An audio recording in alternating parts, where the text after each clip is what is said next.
Another method that scientists use to try to understand why certain things occur are systems or models. Like if you wanted to look at how HIV is spreading through a population, you could set up a model to see why and how much or how many new people are going to be infected just based on this model. Now, it might be different than what actually occurs, but it would give you a good idea to how it will occur. So within models, you have to look at what are your inputs, how do they flow, how long do they stay in the system, and what are your outputs. So like the situation with the HIV, how many individuals have HIV, all right?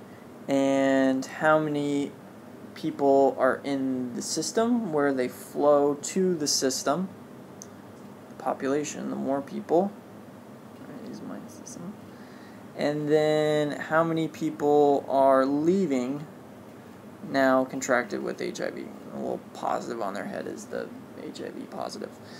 So this would be a system looking at how many individuals are infected currently, what is our population, and what do you think the population will be in the future that are infected with HIV. Just one example of a model or system. So in the book, it looks at these two different main environmental areas, looking at risk assessment and risk management. When you are looking at an environmental problem, you have to assess it to see, is it really a problem? How bad is it? And then once you've assessed it is a problem, you have to figure out how am I going to manage it. So I've got a couple good examples down here. I've got obesity being a growing concern in the United States, and then also babies smoking cigarettes. Not really babies smoking cigarettes, but cigarettes in general being a problem for increased cancer, different types of deformities in children, whether the mother is smoking or someone smokes in the household. So first we have to assess, using our scientific method, whether it is a problem. And then once we've done that, we have to figure out how do we deal with that problem. How do we manage the babies smoking? So remember in Chapter 1 I said how pollution is a huge topic in environmental science. Well, pollutants, or also known as toxins, are harmful to living things or the environment.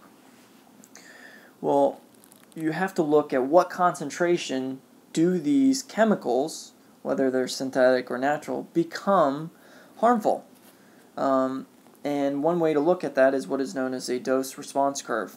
And you look at, in different doses, different concentrations, how does that affect your population? So here with this one, you're looking at certain doses. You start to see a more response as you get to 10 milligrams up to 20. Now when you hit 20, you get to 50% of the population is either killed or shows some symptom of this toxin. That's known as lethal dose 50, to where 50% of your population is showing some type of symptom or being killed by this toxin.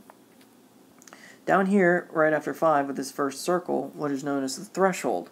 And the threshold is the amount of toxin that you can have to still have no response shown.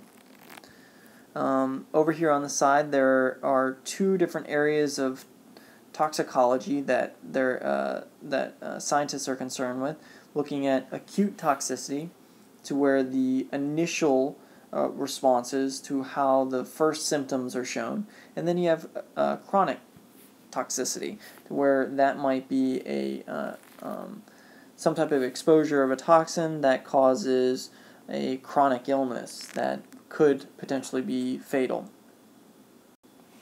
The last one here is ED50, and ED50 is used from a wide range of biological responses, such as stunted development in offspring of pregnant animals, could be reduced enzyme activity, or just different things of onset of hair loss.